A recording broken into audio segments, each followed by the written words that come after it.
ketika Buddha mengatakan hidup ini bersifat duka, duka ini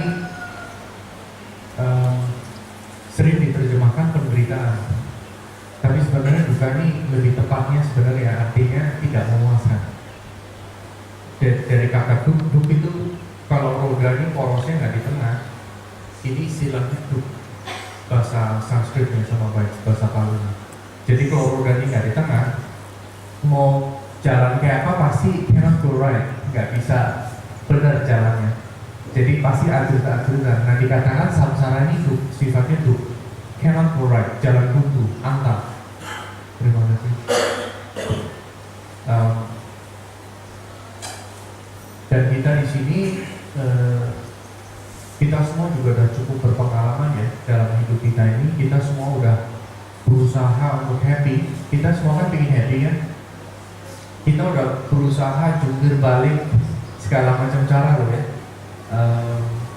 Mulai dari cari lebih banyak uang, cari pacar, cari istri, cari suami, cari istri baru, cari suami baru, cari kerjaan baru, pindah rumah yang lebih besar, ganti hairstyle, bikin 3 lantai, bikin sapu lidi, bikin gaya apa ya, ke salon, terus mungkin ada yang operasi muka ya, biar lebih, karena kesannya itu menjadikan kebahagiaan semuanya.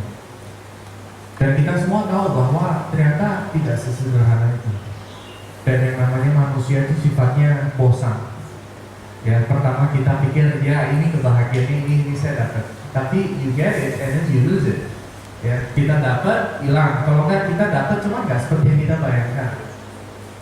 Kalau enggak kita nggak dapat sama sekali. Gitu. Jadi membayangkan, mengada-ngada dan membayangkan, dan akhirnya kecewa gitu. Kecewa.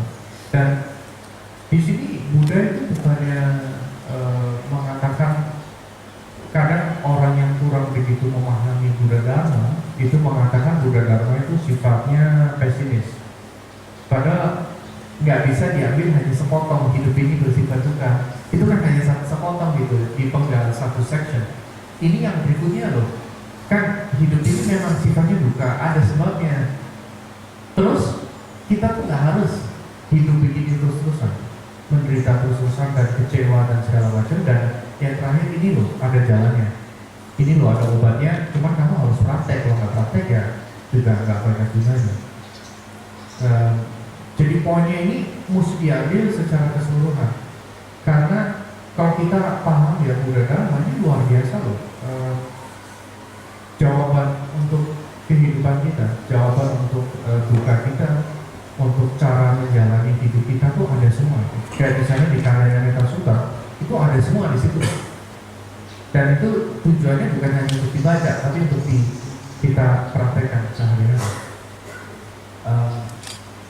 Tapi langkah pertama ya, ini hari ini topiknya kemarin ditanya saya bilang udah kita sebut aja power of compassion atau Tisarana, atau cuman kemarin nggak tahu kenapa Tisarana kesannya topiknya udah terlalu sering dibahas gitu.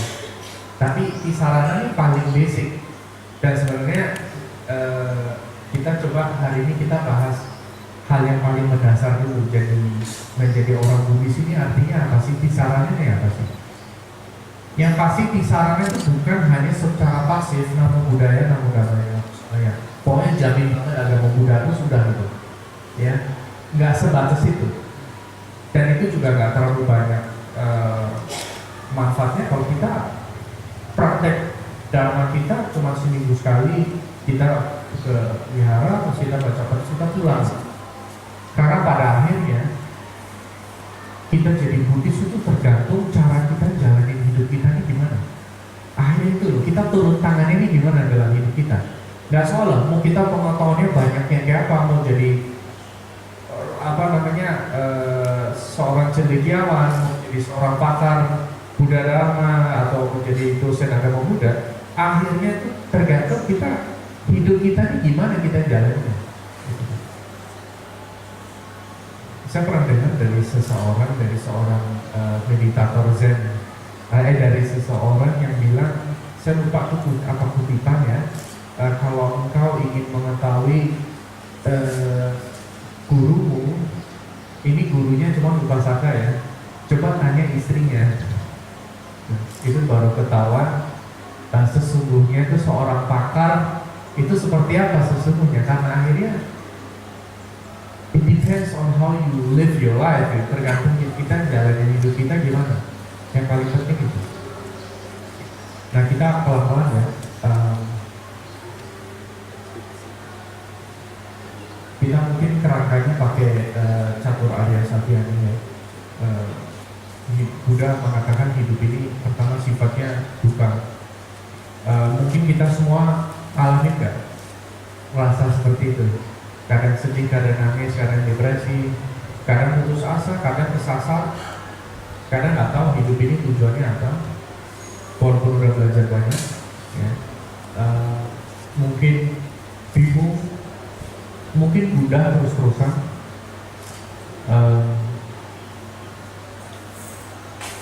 kadang putus asa ya. Dan saya tadi kesini belum pernah, pertama kali saya tadi kesini kesasar ya, kesasar, akhirnya nanya-nanya, akhirnya bisa ketemu gitu. Dan pernah nggak hidup ini kesasar? Bukan hanya jalanin, cuman di hidupnya ini kesasar. Sasar itu dari kata sasaran kan, nggak ada sasarannya, nggak jelas. Jadi kita ini kadang saya pikir, saya pernah waktu itu supir saya lagi nggak masuk, terus saya pakai taksi, naik taksi, supir taksinya ini nggak tahu jalan. Frustrasi nggak? Pernah nggak naik taksi yang supir taksinya ini nggak tahu jalannya kemana? Pernah nggak? Udah gitu orang Jawa nggak ngerti, Mas ini aku mau nggak ngerti, ya aku sama mau Jawa. Dia bilang saya orang Jawa, saya nggak ngerti jalannya lewat. Frustrasi loh. Hidup kita sama nggak? Kalau kita nggak tahu arah kita ini kemana, kita hanya hidup dari hari ke hari dan kita nggak tahu arti hidup ini apa. Juga bisa kayak si supir taksi itu tadi, bingung gitu loh, mau ngapain lagi, hidup ini sih mau ngapain. Udah coba segala macam cara, tetap merasa nggak happy gitu. Dan cara klasik, cara strategi kita, kalau misalnya saya sekarang nanya di sini ya, apa yang akan membuat kita bahagia?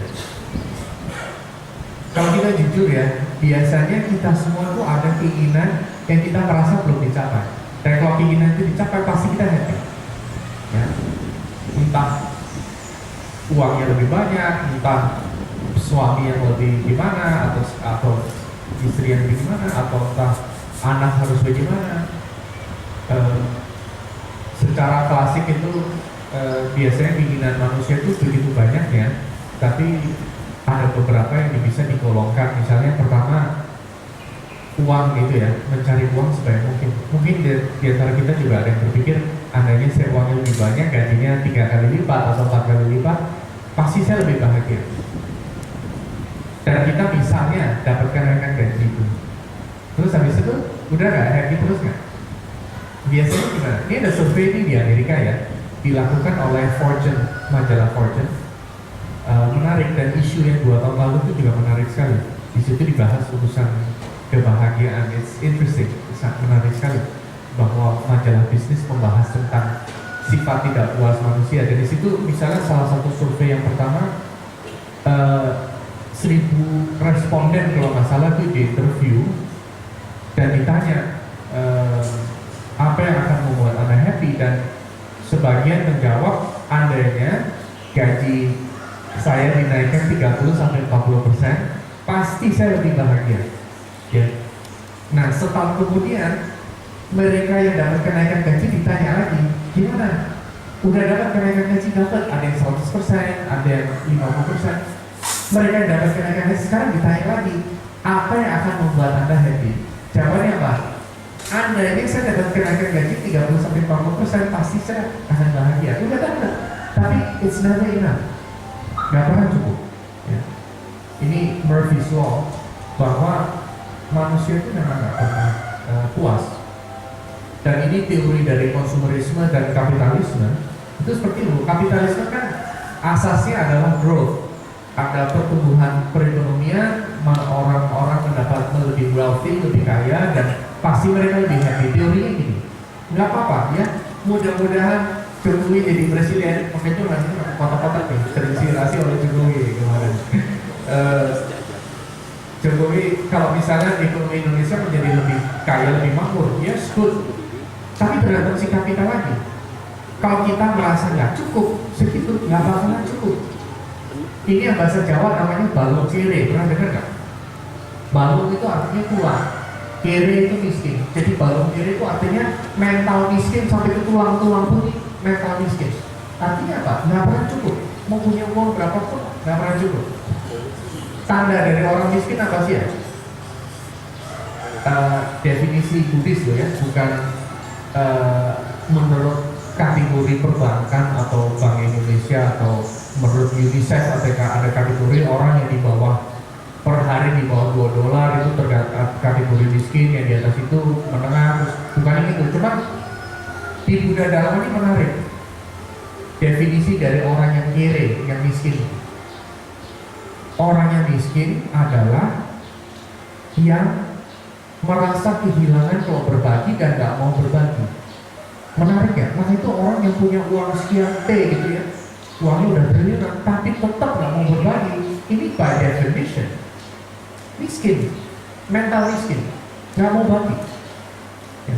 Dan selalu merasa kurang. Mau uangnya udah sekian ratus miliar tetap masih kurang, tetap masih mau membunuh kompetisinya, membunuh persaingan. Maka itu di Indonesia ini lucu loh.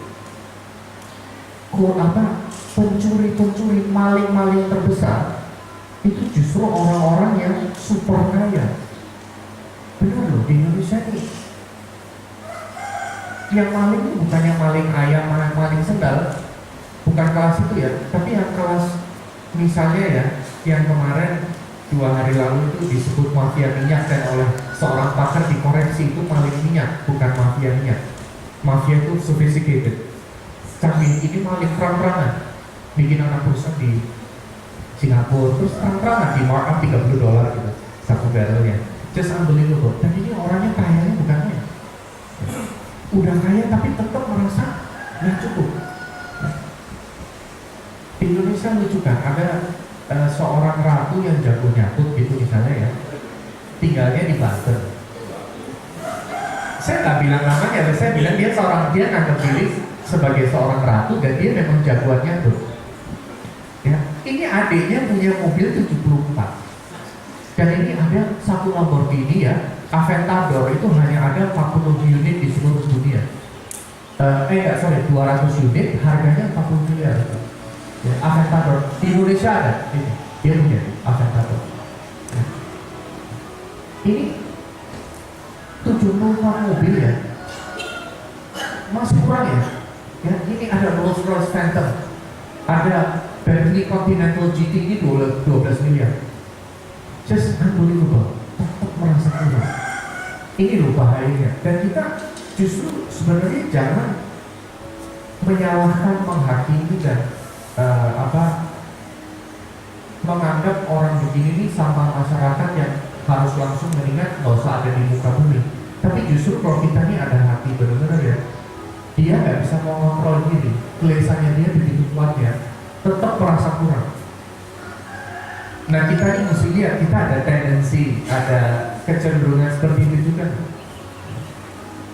Karena dan saya ingat di ibunya Jokowi ini mengatakan, ya saya selalu ini Joko ini orangnya sederhana, dan dari dulu saya selalu menanamkan bahwa yang kamu punya itu cukup ya, Tuhan akan memberi rezeki segala macam ya. Tapi dia bilang base-nya adalah sentosa. Ini artinya adalah merasa berkecukupan, bahkan merasa berlebihan. Saya waktu itu pergi ke Jogja udah berapa tahun lalu ya, dan di situ ada penjual di pinggir jalan dan ada jualan curug dan saya waktu itu nanya curug ini, rencana mau beli, cuma saya lupa saya nggak ada uang kecil atau bagaimana. Terus orang ini bilang ya udah nggak apa-apa, ambil aja. Padahal ini ibu-ibu, dia nggak punya banyak uang pasti, cuma dia ini karena dia senang, dia ingin berbagi. Ini totally the opposite, kebalikan dari balon kiri tadi. Dia nggak punya apa, tapi apapun yang dia ada, dia ingin berbagi. Jadi tadi ya, cara pertama kita punya angan-angan, kita punya keinginan bahwa adanya share uang lebih banyak, itu juga is okay loh ya. Namanya kita hidup dalam sistem kapitalis ini, di sistem perekonomian kita, di mana kita ini memang harus cari uang. Nggak mungkin hidup ini tanpa uang, itu impossible ya. Mungkin di Irian masih bisa kali, cuma di situ pun ada mata uangnya juga. Mata uangnya beda juga, mungkin sekian babi, beberapa sekian kambing atau gimana, tapi tetap ada currency yang pakai kerang atau pakai apa. Tapi teori bahwa kalau kita kaya itu pasti happy. Kalau kaya itu pasti nyaman nggak? Lebih nyaman nggak? Nyaman. Yes, pasti. Lebih happy nggak? Belum tentu. Lebih nyaman pasti. Naik bajai apa naik Mercedes-Benz S-Class enakan mana? Pasti enakan Mercy dari segi kenyamanannya.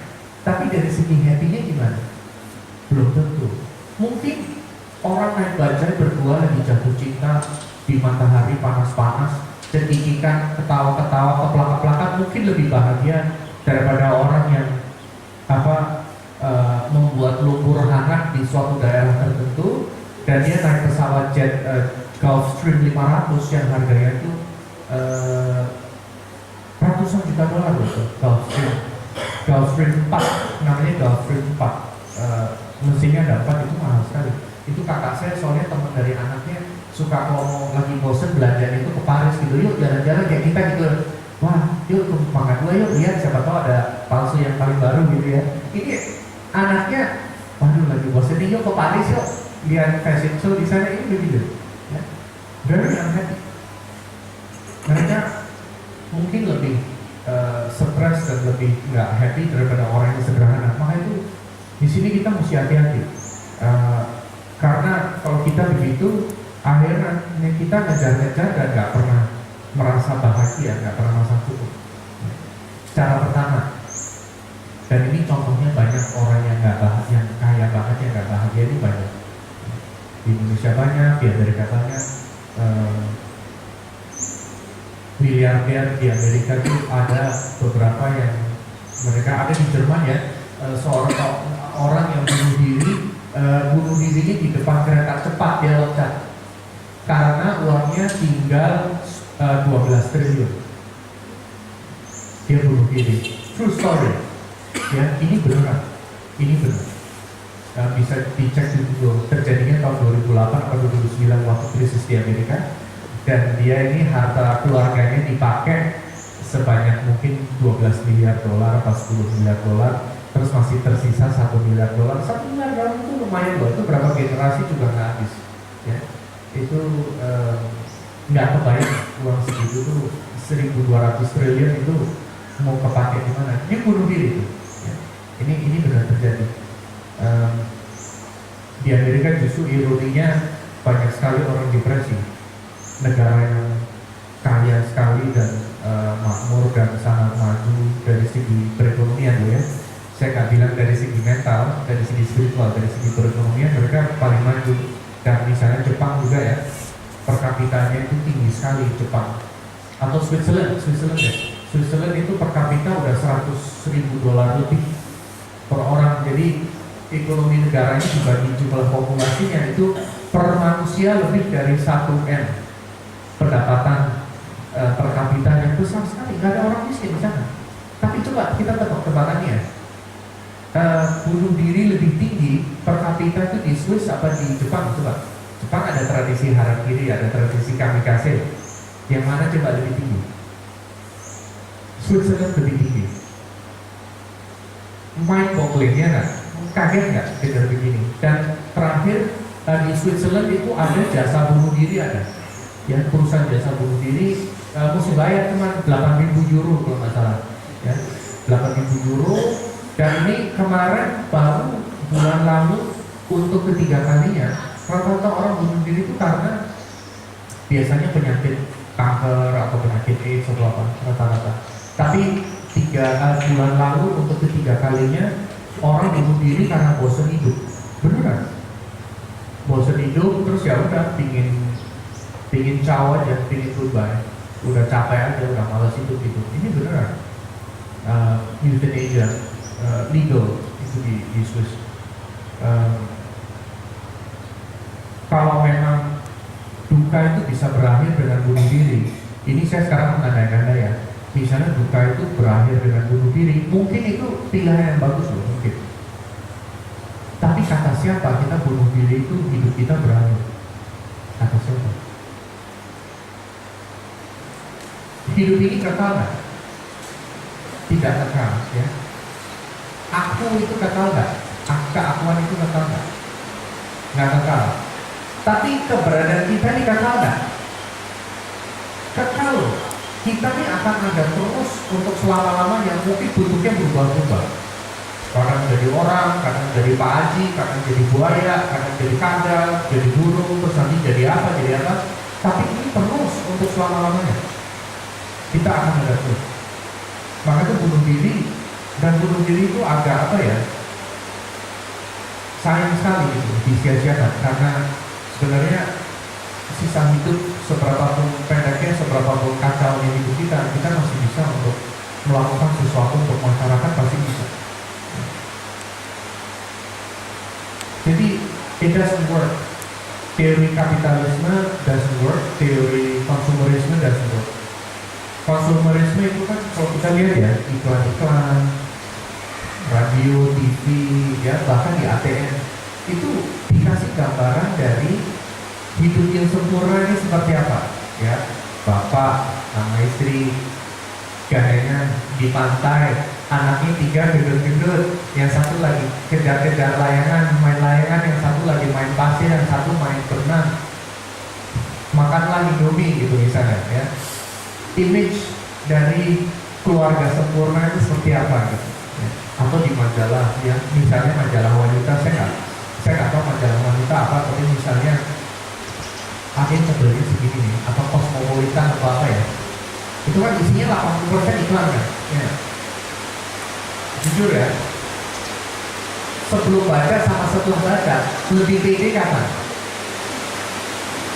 Di situ kan cantik semua, ya. Ini ya, kalau di majalah wanita, wanitanya di situ muda, rupawan dan bahagia, ya, yang good looking and cheerful, ya. Di iklan itu selalu begini pasti, nggak ada di iklan yang begitu, nggak ada, ya.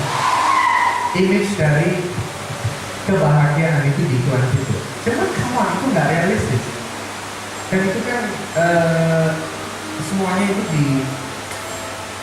pakai Photoshop, itu diatur pakai Photoshop, dibagusin, ya. Jadi it's not like that. Jadi tadi ya, pertama kita mencari uang lebih banyak, kita pikir lebih happy, belum tentu juga. Cara kedua, cari pasangan hidup yang sempurna, ya. Film-film di Hollywood menjanjikan bahwa ada pasangan hidup sempurna, bahwa ada yang namanya hubungan yang begitu perfect, dan kesannya tuh ada magicnya gitu ya. Film-film Hollywood kan ada magic, baru saling tatapan, gerung langsung kesetrum, badannya kesetrum, wah. Terus seolah-olah di film Hollywood itu ada eternal love ada loh, tapi eternal romance mungkin nggak ada, karena itu selalu berubah-ubah. Mohon dikritik ya, kalau saya salah ya, karena saya juga teman-teman yang saya cewek mengatakan saya nggak romantis kalau saya bilang begini, bahwa it doesn't last, the magic doesn't last. Rasa yang begitu gimana ya, kalau pertama ingat kan ya, semuanya di sini yang udah menikah, yang pacaran pertama kali ketemu, dan rasanya kayak apa? Rasanya kayaknya dunia milik kita berdua, dan kayak tadi itu naik bajai itu bisa bahagia banget. Naik bajai makan gula Jawa rasanya kayak coklat Swiss misalnya, ya. Terus kalau bajai itu asapnya bau nggak? Coba lagi jatuh cinta, asap berdua di bajai, hujan begini, asapnya masuk, asapnya jadi aromaterapi. Ya. Kalau lagi jatuh cinta begitu. Ya. Terus hujan di badai, panas melotot, hujan netes, tetesan dari surgawi dari Sukawati. Semuanya ini kalau lagi jatuh cinta semuanya serba indah.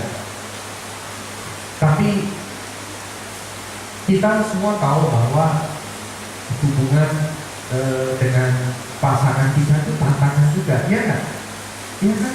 Kenapa kalau begitu? Kenapa perceraian itu misalnya di Eropa itu 55%, di Amerika itu 60%, di New York itu 70%, di New York City di Amerika ya, New York State itu paling tinggi di Amerika, 70%. 70% dari orang yang menikah itu bercerai. Saya di sini bukan mengatakan jangan menikah, karena pasti bercerai belum tentu juga ya. Tapi yang pasti kalau kita menikah itu pun perlu keterampilan, mesti tahu caranya gimana. Nggak bisa menang sendiri, nggak bisa hanya mau semuanya sempurna terus. Ini ya kalau urusan hubungan itu ada yang namanya, ini ibu saya paling sering nih, namanya 5A, the 5 A's, 5A. A pertama itu acceptance, menerima pasangan apa adanya, ya, ikhlas. Ini udah menyelesaikan banyak sekali persoalan. Kalau kita tahu bahwa nggak ada pasangan sempurna, ya kan? Ada nggak pasangan sempurna? Ada, hanya dalam imajinasimu. Ya, kalau mau suami kita suruh saya nama imajinasi kita ya repot dong. Nggak bakal ada. Mana ada sih pangeran naik kuda putih yang menjemput kamu ketika matahari terbenam gitu, misalnya gitu. Ya, ini agak hiperbola sedikit, hyperbolic. Tapi yang namanya pasangan hidup itu nggak ada yang sempurna, nobody's perfect. Ini menerima kenyataan ini, nobody's perfect, itu sudah menyelesaikan banyak sekali persoalan loh sebenarnya. Ya.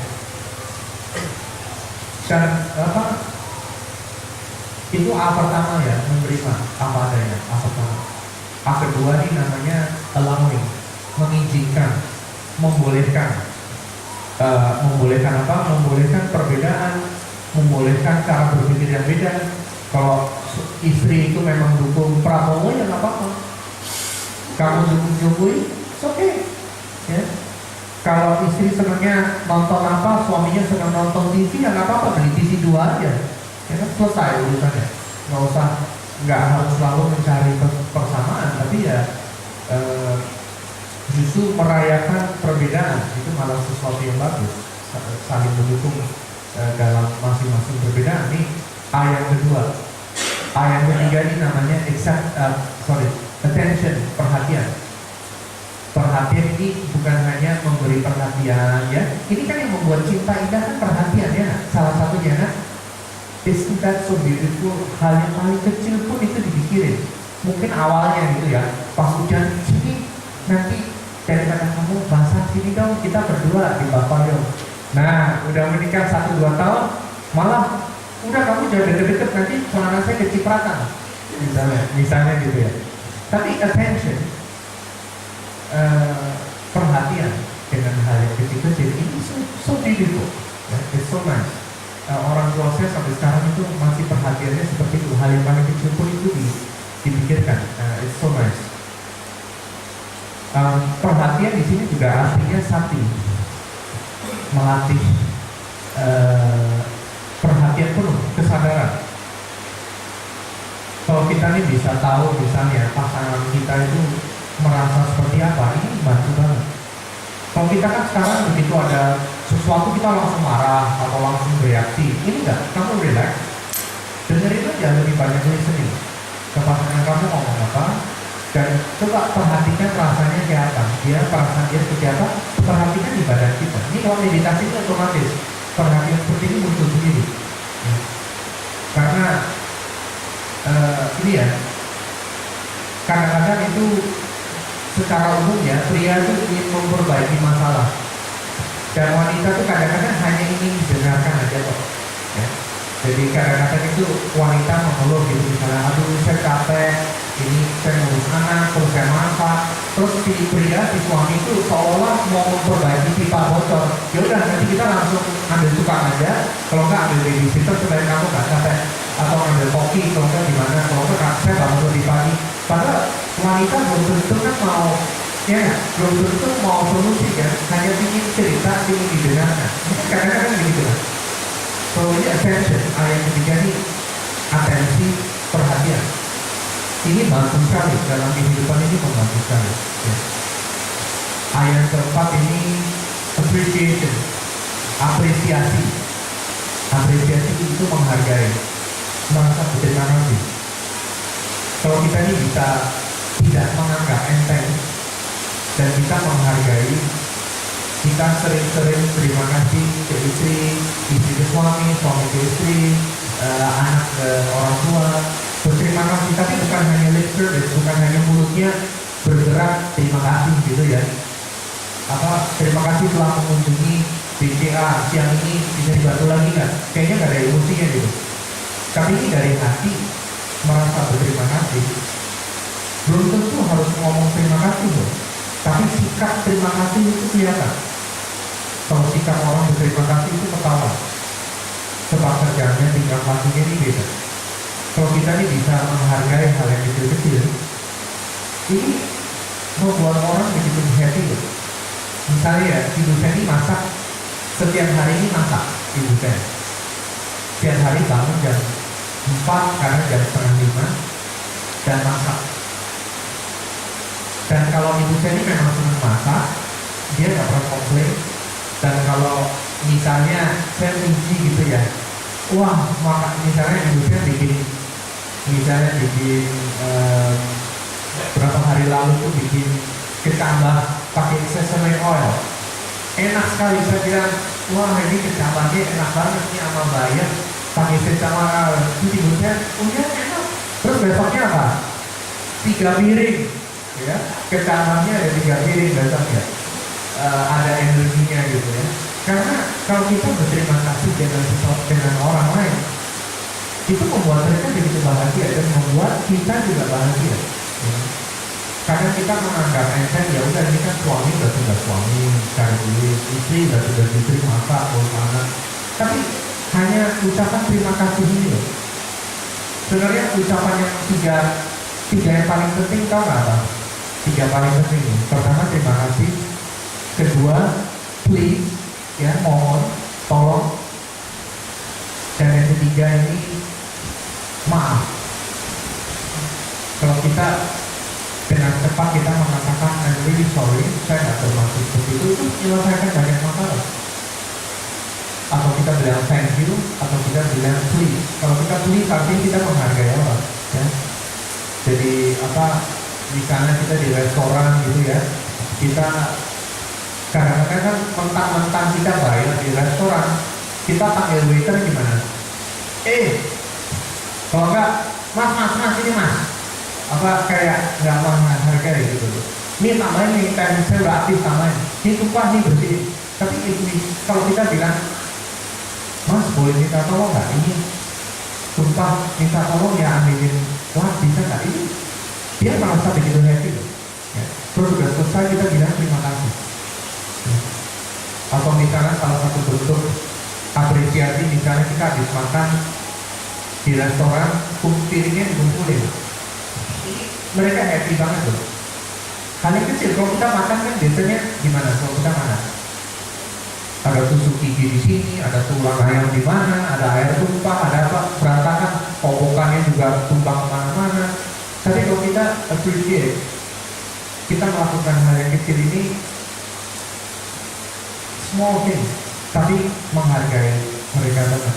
Cuma saya pernah satu kali saya salah, saya melakukan itu di restoran makan. Kan digelar di meja, nah dia kan mesti tahu yang mana yang mana, saya tumpuk. Wah dia repot, jadi dia yang mana gitu, jadi susah. Nah, ini appreciate, ayat keempat. Ayat kelima ini affection, kasih sayang. Nanti kita bahas tentang kasih sayang juga. Kita waktunya sampai jam berapa ya? Sampai jam 2. Nggak jam ini jam 10 seperempat sekarang. Jam 11. Jam 11. Wah, nanti sikile loro kabeh lho, Pak. Rapopo. Nah, aku rapopo nih ya, dulu ya. Rapopo. Ini mantra yang sangat ampuh ini. Rapopo. Ya, ini penting banget. Nah, judul-judulnya rapopo. Ya, ini 5A tadi. Ingat gak 5A-nya? Pertama apa tadi? Acceptance, menerima. Kedua, allowing. Ketiga, attention. Keempat, appreciation. Kelima, affection. Kasih sayang. Ini 5A. Very nice. Ada 5A ini, hubungan sama mertua pasti beres. Dijamin. Ya, hubungan sama istri galak pasti beres. Suami-suami takut istri ya, STI. Kalau STI juga lebih tenang dijamin. Ya. Lebih banyak senyum pasti. Nah itu jadi kebahagiaan yang kedua tadi mencari lewat hubungan yang sempurna. Ya. Dan cara ketiga misalnya mempercantik diri. Saya waktu itu pernah ketemu dengan seorang operasi orang ahli bedah wajah, plastic surgery, cosmetic surgery. Dia punya center di mana dia waktu itu mau beli mobil saya. Dia mau beli mobil, terus dia datang, dia ternyata seorang dokter bedah yang terkenal untuk cosmetic surgery. Dan waktu itu ngomong-ngomong, terus dia bilang, misalnya ditanya pertanyaan ini, jawabnya jujur. Andainya kalian boleh merubah fitur-fitur dari wajah, ada nggak yang mau diubah? Rahanya kayak, hidungnya kayak, mungkin kulitnya ditarik, atau mungkin layarnya dikecilin, atau digedein, atau yang mana digedutin, ditarik, ada nggak? Pasti rata-rata jawabnya yes. Andainya saya hidungnya lebih begini, pasti lebih happy. Andainya matanya kayak kucing, pasti lebih happy. Atau andainya bibirnya kayak mulut kayak mulut kudanil, apa kayak sandal, mungkin saya lebih bahagia mulutnya kalau lebih tebal gitu bibirnya. Pernah lihat di Facebook kan ya, kalau orang difoto kan bibirnya dikecil-kecilin, kalau nggak ditebel-tebelin, pernah lihat nggak? Matanya ini gede-gede foto ya, ditaruh gitu ya, bibirnya jawabannya mungkin iya loh. Orang nge-gym itu ngapain? Orang nge-gym ya, itu ngapain? Tukang becak ya, ini cari uang loh ya, dengan susah payah nih tukang becak. Kalau di gym begitu juga, tapi apa bayar kan? Lari nggak kemana-mana di tempat, bayar. Orang nge-gym kenapa cepat? Biasanya orang bilang supaya sehat, supaya fit ya. Tapi kenyataannya survei membuktikan apa coba? Orang nge-gym apa? Biar lebih keren tampilannya. Ada teman saya nge-gym berbulan-bulan, 6 bulan. Dia tadinya orangnya gendut, dia nge-gym sampai bener ketor gitu. Pahanya kayak Swike ya, Swike tau ya, Swike. Pahanya bener kayak Swike gitu. Badannya six pack, katanya six pack ya. Dia 10 pack kali. Rusuknya kelihatan semua. Ya. Kayak ikan asin. Kelihatan semua sampai garing, badannya garing. Bayar orang itu berapa juta itu untuk personal trainer. Karena dia merasa lebih bahagia kalau nge-gym ini dia tampilan oke, pasti lebih happy. Lebih happy kan? Terus saya tanya, udah begitu dia kan nggak awal tuh dibahara udah lama. Tiba-tiba dia datang itu kayak tada gitu ya, nih gue yang baru gitu. Teman-teman nanya, loh kamu kenapa? Kamu sakit ya? Karena otaknya kan gitu, otaknya gendut gitu ya, kayak Maitreya, terus sekarang gitu. Dia masuk, kempot gitu. Teman-teman nanya, kamu sakit apa gitu? Kan saya nge-gym nih, lihat tangan saya kuat ya, gitu. Terus saya tanya kan, kamu happy nggak? Ya happy awalnya. Terus habis itu ya udah. Terus Anita ya, dia bilang sekarang ukuran celananya berubah lagi. Terus saya bilang bukan ukuran celana yang berubah, kamunya yang berubah. Anita celana mah dari dulu ya celana nggak berubah.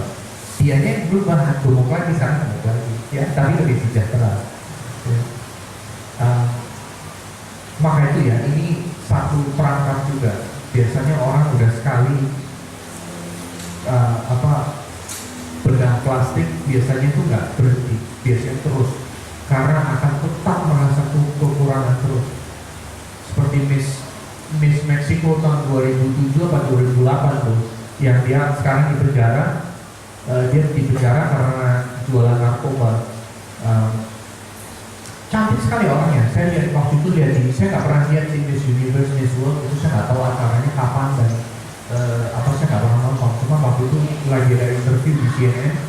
Ini cewek cantiknya bukan main, ya, Miss Universe 2007 orang Meksiko. Terus dia ditanya, Anda nih gimana rasanya sebagai orang cantik? Tahu nggak jawabannya apa? Ya, tapi ya gimana ya, saya merasa rahangnya tetap gede-gedean, saya merasa terlalu gendut, pahanya terlalu gede, tetap merasa kekurangan. Ini boleh kan? Karena apa? Bisa nggak kita sempurna dalam hidup ini? Nggak mungkin. Kesempurnaan, kalau kita berharap hidup kita tuh akan sempurna, kita nih mau bohongi diri sendiri. Karena hidup itu nggak mungkin sempurna. Di samsara mana ada kesempurnaan? Nggak ada. Nah, kalau kita nih dewasa ya, kita nih bisa terima hidup ini nggak sempurna. Ini menyelesaikan begitu banyak masalah juga. Kalau kita udah ikhlas, ini saya pinjam dari adik saya itu orang Islam. Ya. Adik saya itu selalu mengatakan kata ikhlas itu sangat mendalam artinya. Dia bilang itu apapun cobaan yang datang dari Allah Subhanahu wa Ta'ala, bagaimana gitu ya, itu harus ikhlas. Apapun ya udah ikhlas saja. Semua juga titipan. Dan ini it's true by the way, bahwa memang ikhlas ini itu menerima bahwa nggak ada kesempurnaan. Ini juga sikap yang sangat mendukung. Kita tahu kita pun nggak sempurna. Ini sebenarnya bentuk rendah hati. Salah satu bentuk rendah hati itu adalah kita ikhlas. Kalau kita nih berharap hidup kita ini akan sempurna, yang ada apa? Frustrasi gitu. Pasti kita frustrasi karena nggak bakalan ketemu pasangan sempurna, kecuali lagunya Barry White ya. Ada yang tahu Barry White nggak? Mungkin yang seumuran itu zaman ibu saya masih kencan itu. Barry White itu lagunya judulnya I Love You Just the Way You Are. Aku mencintaimu apa adanya. Aku mencintai kamu ya segitunya, nggak apa-apa ya, rapopo. Nah kita kan hari ini topik ini di sarana. Nah, itu tadi landasannya dulu tentang bukan. Kalau ada yang belum yakin hidup ini sifatnya tidak memuaskan, ada yang belum yakin kan? Kalau belum yakin dan merasa hidup ini itu sempurna dan luar biasa sempurnanya, silakan menunggu. Duka akan menghampiri Anda. Kamu gak usah cari duka nanti datang. Karena segala sesuatu dalam hidup itu sifatnya pasti ujung-ujungnya berubah menjadi duka. Kecuali dhamma. Kecuali kita praktek dhamma, ini tujuannya mengakhiri duka. Dan Buddha mengatakan, saya mengajarkan hanya dua hal, duka sama cara mengakhiri duka. Jadi duka itu kita embrace, kita jangan tolak, kita biasanya menolak. Tapi justru sekarang kita terima bahwa hidup kita yang memang seperti itu. Tantangan pasti banyak. Tantangan hidup bakal hilang nggak? By the way, masalah hidup itu akan hilang nggak? Tidak. Nggak bakalan hilang. Sorry, ya. Walaupun ada orang yang menjanjikan begini-begini ya segala macam, masalah hidup itu akan tetap ada. Yang bisa kita rubah apa? Cara kita menyikapinya. Kalau kita ikhlas, duka seperti apapun yang datang, ya udah kita hadapi. Biasanya kita maunya kita hindari, kita nggak mau frontal menghadapi duka. Biasanya kita pinginnya menghindar. Tapi sekarang kita berani frontal. Dan justru dalam hidup ini yang bikin onar sering adalah karena kita menolak menghadapi kenyataan. Reality check, my friend. Ini kalau bahasa Inggrisnya reality check. Reality check ini artinya kita ini berani menghadapi diri kita ini apa adanya. So tadi tisarana itu, jadi tisarana ini begini ya, diterjemahkan bahasa Indonesia apa, perlindungan ya, ya kan? Padahal kata sarana itu lebih tepat daripada perlindungan. Sekarang gini ya, kalau perlindungan, kenapa saya bukan di sini sok tahu, bikin koreksi enggak, tapi memang kita mesti kembali ke definisinya, arti dari tisarana ini apa, sarana ini artinya apa.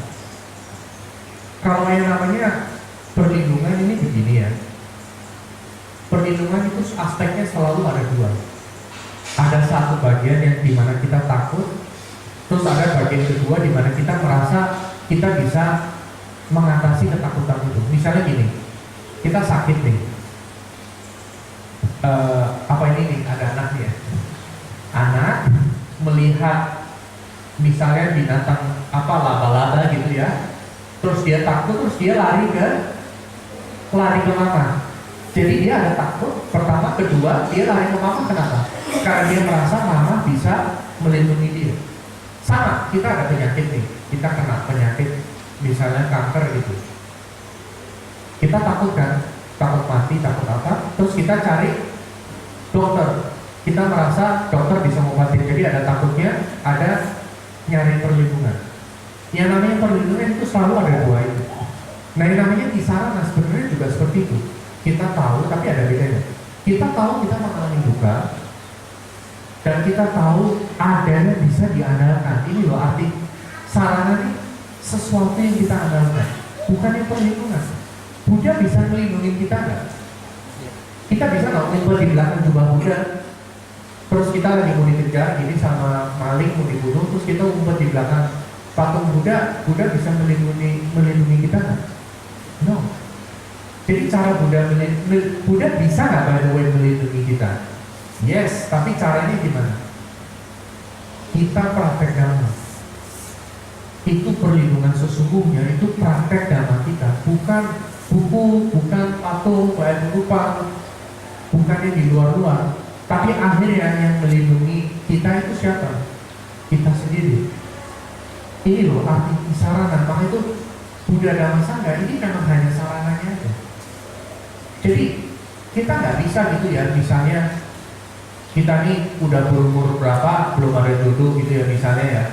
Saya ini udah umurnya 40 ya, saya juga belum ada jodoh, dan saya nggak pernah ke Buddha gitu ya, Buddha tolong dong jodoh saya mana gitu ya. Atau misalnya ini ya, naruh buah 5 nih, tahu jeruk beli di mana, Indomaret atau beli di Alfa, beli buah 20.000, ditaruh, terus habis itu biasanya apa? Minta apa? Minta rumah, minta apa? Jeruk 20.000, minta rumah, ya. Maka di sini artinya apa? Begini Buddha. Ada yang tahu nggak artinya apa? Tapi ini sih memberi protection. Tapi ada yang begini, pernah lihat nggak? Ada yang satunya tangan satu begini, abaya mudranya satu begini. Tahu nggak artinya apa? Jangan takut. Kalau kita minta, Buddha stop.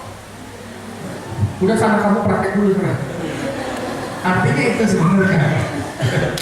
Salah satu artinya. Salah satu artinya. Jadi tisarana itu bukan kita secara pasif, ya pokoknya jamin banget agama Buddha paling top, saya dukung agama Buddha paling top. Ya udah, itu kan pasif. Yang namanya tisarana, kita mengandalkan Buddha Dhamma Sangha, itu kita mengubah arah hidup kita secara aktif. Kita praktek dhamma supaya kita mentransformasi diri. Ini loh poinnya. Transformasi diri ada pada siapa? Tanggung jawabnya kita sendiri. Buddha memberi kita inspirasi. Gak ada yang satupun suta jodoh, ya, suta hoki, suta duit, itu gak ada. Gak ada satu suta yang bilang, wahai orang-orang beriman, datanglah ke sini dan mintalah, taruh jeruk 3, nanti saya akan berikan yang kamu inginkan. Gak ada satupun. Buddha ini hanya menginspirasi kita. Sama halnya seperti misalnya teorinya Toyota. Toyota itu punya, kalau kita lihat sepak terjangnya struktur perusahaan Toyota ini luar biasa sekali.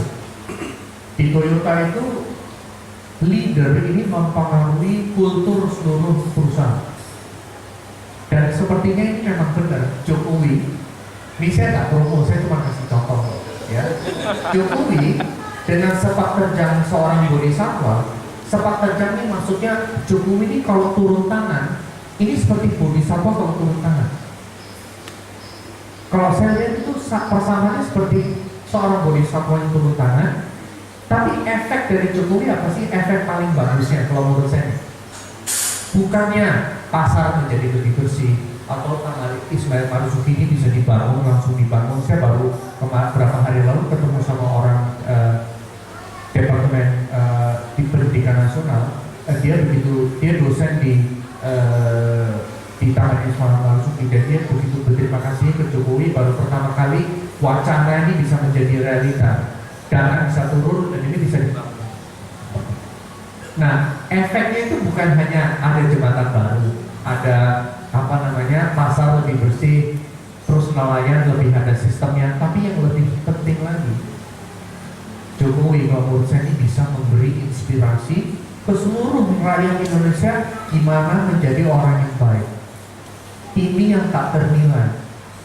Bisa menginspirasi, menggerakkan hati manusia untuk menjadi lebih baik. Ini yang paling, efek yang paling amazing. Yes, revolusi mental. Itu yang kita butuhkan memang itu.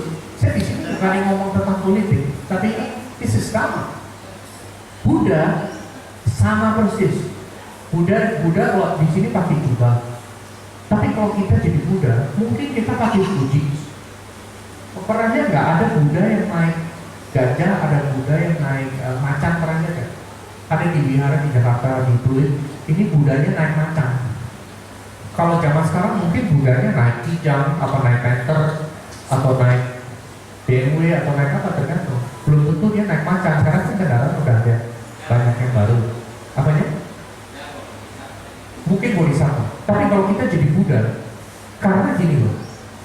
Definisi dari Buddha itu artinya apa? Buddha itu bukan nama. Buddha itu hanya satu kata yang artinya terbuka. Budi, dari kata budi artinya oh begitu ya, oh begitu. Nah artinya itu loh, artinya oh now I know. Bukannya enlightenment, tercerahkan. Kadang-kadang ini kata dipinjam dari istilah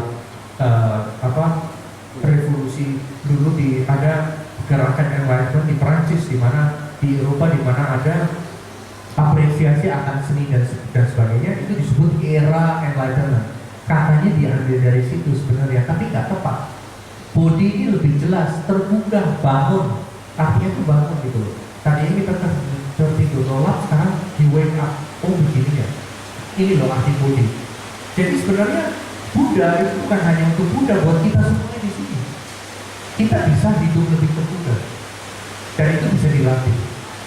I wish we had more time, kita bisa bahas urusan awareness ini, urusan meditasi, urusan gimana kita bisa lebih terbuka. Nah, jadi kembali ke kisarana tadi ya. Kisarana itu aktif proses yang aktif.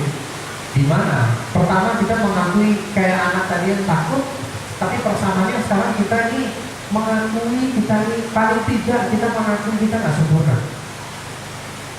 Paling tidak kita ini tahu kita punya banyak kekurangan. Mantranya adalah nobody's perfect. Ya.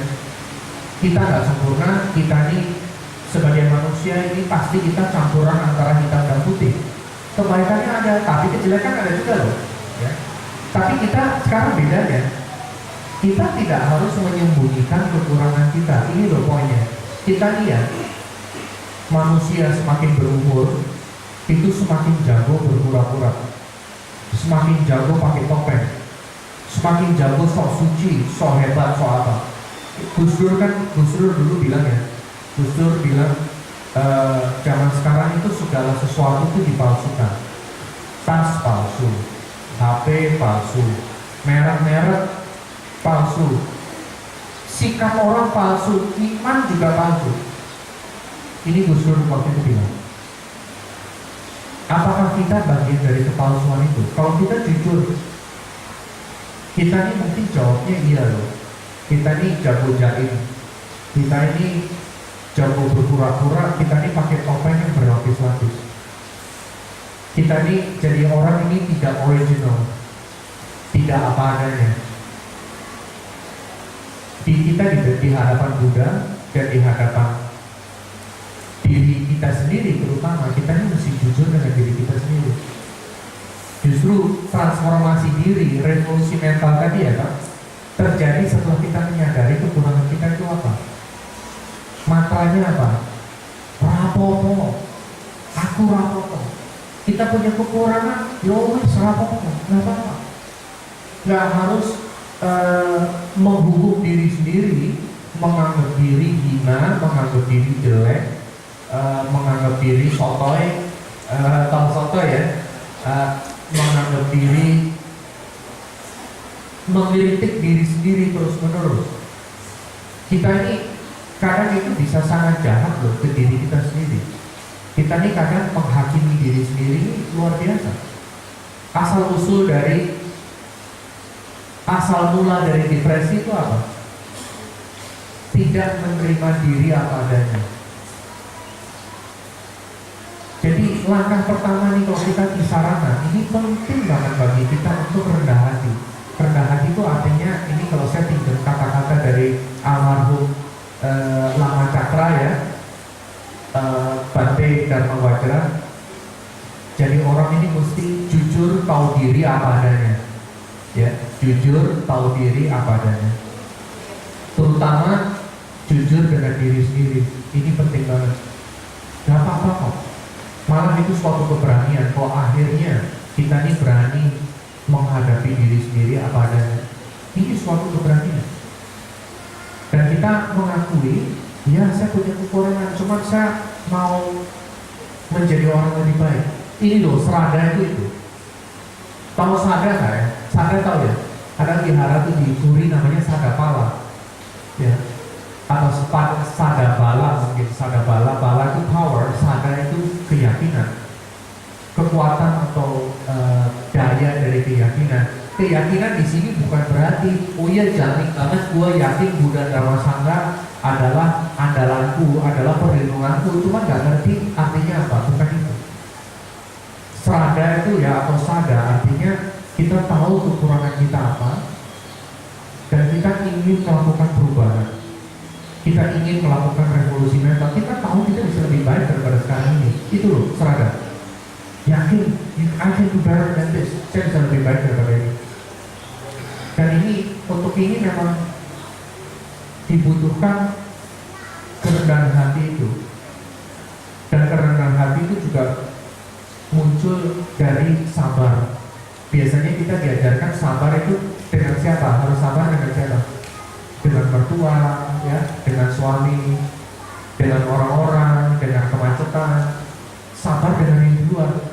Tapi yang penting banget juga sabar dengan diri sendiri. Sabar dengan diri sendiri. Nobody's perfect. Kita pasti punya kekurangan. Kita bisa nangis loh. Kalau kita akhirnya ini bisa menghadapi diri sendiri ada apa adanya, kita bisa nangis. Ini Ajahn Chah yang bilang. Bisu Ajahn Chah mengatakan kalau kamu belum benar-benar nangis sampai habis-habisan nangis ya, ini artinya menghadapi diri sendiri. Kamu meditasi kamu belum bisa disempurnakan, belum bisa efektif. Kalau kita ini belum bisa melepas topeng-topeng kita. Jadi gitu, it's okay. Kita nggak harus membuktikan ke seluruh dunia bahwa kita ini hebat, bahwa kita ini luar biasa. Kita nggak harus tampil luar biasa. Kita nggak harus jadi orang luar biasa. Justru kalau kita lihat orang yang luar biasa benar, seperti misalnya Jokowi, dia serendah hatinya bukan main. Coba lihat, Jokowi rendah hati dia, rendah hatinya banget. Ini seperti Aristoteles mengatakan, semakin, ini kan ada yang bilang, ada yang nanya ke Aristoteles, ini Bapak dikatakan adalah seorang filsuf yang paling hebat di dunia. Gimana pendapat Anda? Aristoteles jawabannya apa? Saya semakin belajar, saya semakin tahu saya nggak tahu. Dan yang saya tahu hanya satu hal, dia bilang. Yang saya tahu bahwa saya tuh nggak tahu apa-apa. Ini seorang filsuf paling top di Yunani yang ngomong seperti itu. Dan justru kesombongan itu menghambat sekali. Kalau kita udah menganggap diri hebat, menganggap diri lebih hebat daripada orang lain, punya hak lebih besar, segala macam, ini kesombongan seperti ini menghindari kita dari membentuk karakter yang positif dan menghindari kita dari pembelajaran, karena kita udah merasa diri hebat gitu. Dan kadang ini kesombongan itu begitu halusnya, rasanya enak. Bisikan kesombongan apa? Kamu tuh orang hebat, nggak usah khawatir, orang lain itu sotoy semua, kamu yang paling tahu. Rasanya tuh bisikannya enak, padahal mematikan. Bahasa Inggris itu ada istilah pride before the fall, kesombongan sebelum terjatuh. Makin sombong, makin tinggi, jatuhnya juga makin sakit. Kalau rendah hati, jatuh ya jatuhnya sedikit, nggak apa-apa, aku rapopo, paling ketawa aja, ya, bangkit lagi. Tapi kalau jatuh dari ketinggian, itu sakit banget. Nah jadi penting sekali nih kita melepaskan kesombongan seperti itu. Rendah hati ini ujung pangkal dari segala perubahan, itu rendah hati. Dan kalau kita praktek dalam benar-benar ya, mestinya kita ini rendah hati. Mestinya kita ini berani menghadapi kekurangan kita apa. Ada yang pernah ikut meditasi 10 hari nggak? Ya pernah, anyone? Di pasangan coba deh. Kalau nggak, belum kuat 10 hari, yang 4 hari deh, yang 3 hari ada tuh di Yayasan Sati Indonesia di Bakom. Kalau bisa ikut. Di sana kamu nggak bisa melarikan diri kemana-mana. Duduk di sini, meditasinya 14 jam per hari. Saya pernah ikut. Ego kamu bangkrut loh, beneran. Sekarang kan kita gampang lagi kesel, jalan-jalan kayak telepon temen, BBM atau apa, Facebook, taruh foto selfie yang paling cantik ya. Videonya di sini, foto taruh, publish. Kalau kamu meditasi 10 hari itu, nowhere to run, nowhere to go. Kamu nggak bisa melarikan diri, nggak bisa bersembunyi. Menghadapi diri sendiri ini bisa babak belur loh. Ya, berat. Tapi kalau kita udah bisa, betapa pelongnya. Biasanya di ikut meditasi itu, yang ikut itu hari ke-6, ke-7 biasanya ada yang nangis-nangis. Karena apa? Akhirnya bisa melepas genggaman. Saya harus sempurna, saya harus ini akhirnya bisa lepas. Dan kamu nangis, dan kamu begitu pelongnya. Tiba-tiba tidurnya nyenyak. Tiba-tiba kamu menghadapi hari dengan optimisme, dan karena sudah terima diri sendiri apa adanya, bisa menerima orang lain apa adanya. Udah gak mau musuh-musuhan sama mertua lagi, udah gak perang-perangan sama istri sama suami lagi. Karena kita sudah tahu istri jadi manusia ya seperti ini. Mantranya aku rapopo, it's okay. Ini mantranya loh, ini mesti diingat. Mantra memang ada banyak ya. Dan ini bukan penyalahgunaan kata-kata suci. Karena mantra, itu artinya mendisiplinkan. Jadi mantra itu artinya kata-kata yang mendisiplinkan. Umani Padmego, hari ini ulang tahunnya Dalai Lama. Hari ini, 6 Juli ya. He's my hero, one of my heroes ya. Saya buku dia banyak sekali yang sudah saya baca. Mungkin ada 30 lebih bukunya saya baca. Mantranya His Holiness Dalai Lama ini salah satunya Om Mani Padme Hum. Tapi ada satu mantra yang kuat juga. Mantranya adalah apa? 2 suku kata, it's okay. Ya. Jadi kalau kita ini lagi ada marah, lagi benci, lagi apa, it's okay.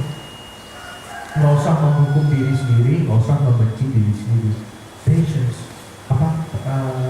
sabar dengan diri sendiri. Nah kalau gitu, kita nih sekarang pisarannya benar-benar matang. Kita menghadap Buddha dengan segala kekurangan kita, dengan segala kelemahan kita. Ini kalau bahasa Inggris ada satu peribahasa, I am only human. Bahasa Indonesia ada nggak ya? Saya hanya manusia. Bahasa Indonesia kayaknya nggak ada. Kalau bahasa Inggris, I'm only human, artinya sebagai manusia pasti ada kelemahan-kelemahan gitu ya. It's okay.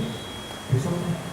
Yang penting kita sadari kelemahan kita apa, dan kita mentransformasi diri pelan-pelan, berusaha menjadi orang lebih baik. Poinnya di situ loh. Kalau nggak ada itu, nggak ada kisarannya. Kisarannya apa? Naruh jeruk 3 minta rumah, itu bukan kisarannya. Itu nyumbangnya nggak ngada-ngada. Gitu. Nah kalau ada itu nih poin terakhir nih ya.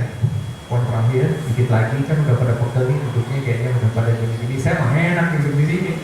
Ya, just gini. Urusan mental, urusan maitri. Ya. Live with love. Buddha itu menganjurkan kita untuk hidup dengan metta. Ada yang namanya Pramawihara ya, 4 ya. Metta, karuna, ubeka, terus satu lagi apa? Mudita. Ya. Ini urusan metta ini semuanya sebenarnya terkait. Semuanya terkait. Kalau ada metta pasti ada mudita, ada karuna juga. Kalau ada karuna ya ada metta, ada mudita, ada ubeka juga. Kalau kita rahasia dari kebahagiaan dan komponen yang paling penting dari kebahagiaan itu sebenarnya kasih sayang. Kalau kita ada kasih sayang, your life itu pasti lebih happy. Lawan dari hanya memikirkan diri sendiri. Justru kalau kita mau tidak bahagia, caranya gampang. Pikirin diri sendiri terus saja, terus. Kita semakin orang-orang yang menghabiskan waktu 1 minggu 1 jam untuk baksos demi orang lain, itu mereka pasti lebih happy. Ya. Dan saya ingin ngasih satu ilustrasi. Saya di rumah ini banyak anjing ya. Saya dari dulu tuh miara anjing. Saya udah mungut anjing kali ada 8 ekor kira-kira. Cuman udah banyak yang meninggal juga. Ada satu yang terakhir tuh umurnya 18 tahun. Anjingnya udah nenek-nenek. Saya mungut dari jalanan ke lindes mobil, kaki belakangnya umurnya di lindes mobil, patah remuk. Cuman dia sembuh dan dia bisa lari-lari, bisa ngejar burung, ngejar apa. Nah sini anjing saya ini begini. Saya pembantu ada 2 ya. Sekarang sih mereka dua-duanya sayang anjing. Kalau dulu yang satu ini nggak sayang anjing karena anjing itu bagi kepercayaan dia itu haram, terus anjing itu najis, segala macam, dan dia jadi ngurusin anjing itu nggak senang. Yang satu sayang banget sama anjing. Tugasnya sama dua-duanya, ngasih makan, cuci piring, seminggu sekali dimandiin, terus disisirin, terus dikasih vitamin, diantar ke dokter, vaksinasi segala macam. Tapi beda nggak 2 orang ini dengan tugas yang sama? Mereka kira-kira beda nggak? Bedanya luar biasa. Bagi yang satu yang nggak sayang anjing, ini segala sesuatu jadi beban. Ngasih makan juga malas-malasan, nyuci piring juga ogah-ogahan, mandiin juga males. Yang satu yang sayang anjing, ngurusin anjing menjadi kebahagiaan. Bagi dia malah kebahagiaan. Saya suatu hari pulang kantor, di jemuran itu ada kolor bayi sama ada baju bayi. Ya, cuman celana bayinya dibolongin. Ternyata tau nggak apa? Pembantu saya pergi ke pasar, pakai uangnya sendiri beli pakaian bayi untuk anjing saya supaya malam nggak kedinginan katanya. Ya, pakai uang dia sendiri. Dan dia mau ngurusin anjing ini, masak sup juga harus enak, kecapnya harus kecap spesial yang cap bango atau apa gitu, terus makanannya harus ada apinya, nasinya juga harus yang bagus, dogfoodnya harus yang bagus, terus pokoknya benar-benar dia melakukan segala sesuatu yang terbaik buat anjing saya. Yang satunya lama-lama ketularan juga, sekarang dia sayang anjing juga. Sekarang dia bilang yang najis bukan anjing, orang yang najis kata dia.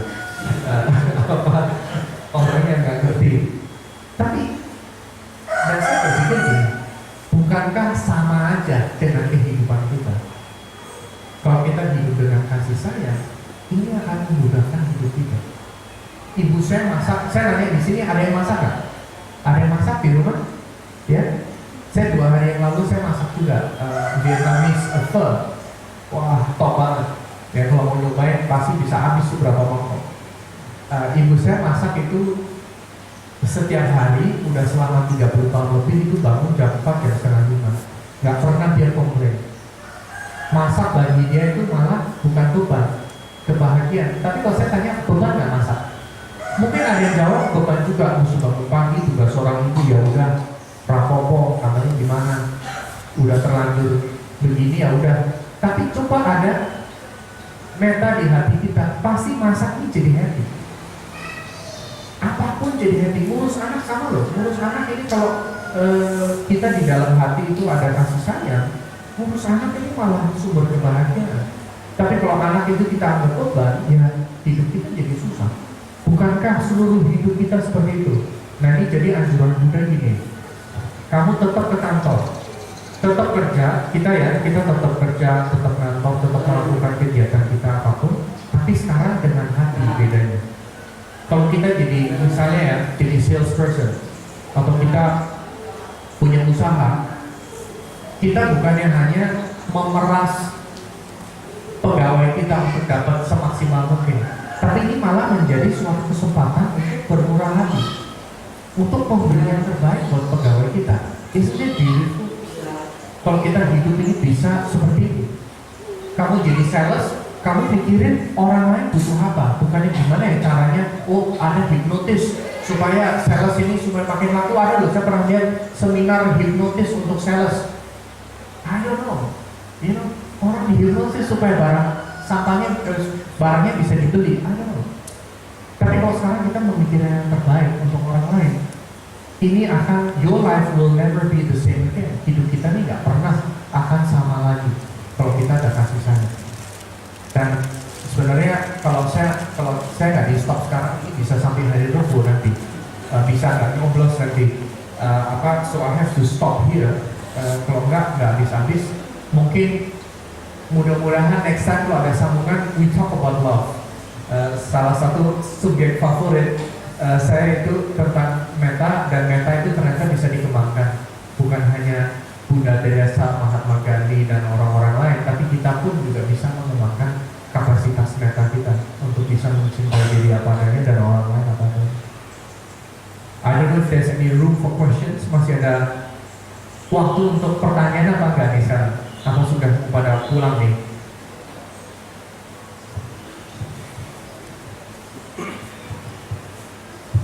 Tadi sudah dijelaskan mengenai bagaimana cara orang mencari kebahagiaan. Tapi ada satu yang orang juga mencari kebahagiaan dengan pemujaan, penghambaan, dan itu yang kadang-kadang sulit. Dia merasa bahagia, mungkin tidak dengan fisik, tapi dia bahagia dengan melakukan pemujaan. Nah ini bagaimana dengan ajaran Buddha? Karena memang dia juga tidak merasakan dunia ini sempurna, karena dia bahagia biar bagaimanapun kondisi hidupnya, selama dia melakukan pemujaan dia bahagia. Terima kasih untuk pertanyaan itu ya. Pak siapa? Pak Gatot. Pak siapa? Gatot. Pak Gatot. Gatot kosong, pakai kaca. Oh, Pak Gatot ya. Oke, sorry. Budi, mudah dikit. Ini begini ya, pemujaan. Sebenarnya ini cukup menarik juga this topic, karena biasanya pemujaan itu bisa sangat positif, tapi juga bisa salah kaprah, bisa juga. Salah kaprahnya bisa dari banyak segi. Positif juga bisa dari banyak segi. Di agama Buddha sebenarnya nggak ada yang namanya kita memuja Buddha. Yang ada itu kita terinspirasi oleh Buddha supaya kita ini menjadi orang lebih baik. Tujuan pemujaan itu bukannya supaya hanya sebatas itu, malah resikonya kita dekat dengan Buddha atau dengan Tuhan, tapi nggak dekat dengan hamba. Ini kalau orang Kristen. Jadi kita nih akhirnya nggak peduli sama orang lain, pokoknya baca mantra aja terus, atau kita dekat dengan Buddha, cuma nggak dekat dengan orang di sekeliling kita. Ini juga nggak benar, sebenarnya nggak tepat seperti itu. Ada teman saya bilang, saya ini merasa terganggu sekali kalau hari Minggu. Hari Minggu tuh keponakan pada ke rumah, padahal saya kan mau meditasi. Saya ini mau memuja Buddha, nggak bisa gara-gara ada keponakan pada lari-lari. Come on yang benar aja gitu loh. Kalau gitu kan missing the point. Marah karena dia ingin memuja, ini egois juga. Tapi kalau kita memujanya, dan di agama Buddha ada doa nggak? doa. Sebenarnya nggak ada doa meminta, itu nggak ada. Yang ada lebih tepat yang pranidana. Pranidana ini diterjemahkan sebagai doa. Padahal sebenarnya pranidana itu kita ini bertekad, membuat tekad supaya kita ini bisa menjadi orang lebih baik. Seluruh yang kita baca itu semuanya urusan tekad sebenarnya. Kita baca Karanya Meta Sutta ya. Itu tujuannya kita bertekad supaya kita seperti itu. Pemujaan itu bagus selama ini masih tujuannya adalah menginspirasi dan bukan tahayul. Di agama Buddha ini nggak ada tahayul. Nggak ada kita memuja begini terus nanti rezekinya bagaimana, bertambah bagaimana. Yang ada kita mengubah diri kita, cara pandang kita ini berubah. Tujuannya itu. Misalnya gini ya, ini sebentar aja. Kalau kita ini penuh kemarahan, hati kita ini penuh kemarahan, kacamata kita ini warnanya apa? Warnanya merah loh. Apa-apanya kelihatan jelek dari kacamata kemarahan yang dilihat. Ini payah, tetangga payah, Jokowi sotoy, Prabowo lebih sotoy lagi, gubernur gak beres, istri ngomel-ngomel, mertua gak, lihatnya jelek-jelek semua. Coba sekarang hati kita ini isinya kasih sayang, yang terjadi apa? Kacamatanya, kacamata Valentine atau kacamata Lebaran, semuanya Christmas, kayak hari Natal atau semuanya kayak hari Waisak, semuanya kelihatan beautiful.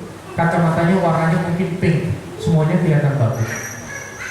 Dan ini sebenarnya kalau kita memuja, tujuannya kita terinspirasi supaya kita ini, kekuatan inspirasi ini luar biasa. Supaya kita ini ingin menjadi seperti Buddha. I take refuge, saya mengandalkan Buddha Dhammasanga, artinya apa? I want to be like you. Ini benar seperti itu, keterangannya sebenarnya saya ingin menjadi seperti Buddha. Terinspirasi. Poinnya di situ sih. Poinnya itu. Kira-kira begitu. Alright. Kalau nggak ada pertanyaan lagi atau ada yang mau di-sharing atau mau dikritik juga monggo, aku rapopo ya. Kalau enggak ya sudah jam segini nanti mungkin ada acara lagi. So thank you very much ya, terima kasih banyak atas kesempatan ini. So selamat mencoblos and enjoy your Sunday. Selamat menikmati hari Minggu ini with a good heart dengan meta. Udah itu aja, kalau nggak berhenti nih. Terima kasih. Namo Buddhaya, Namo Buddhaya.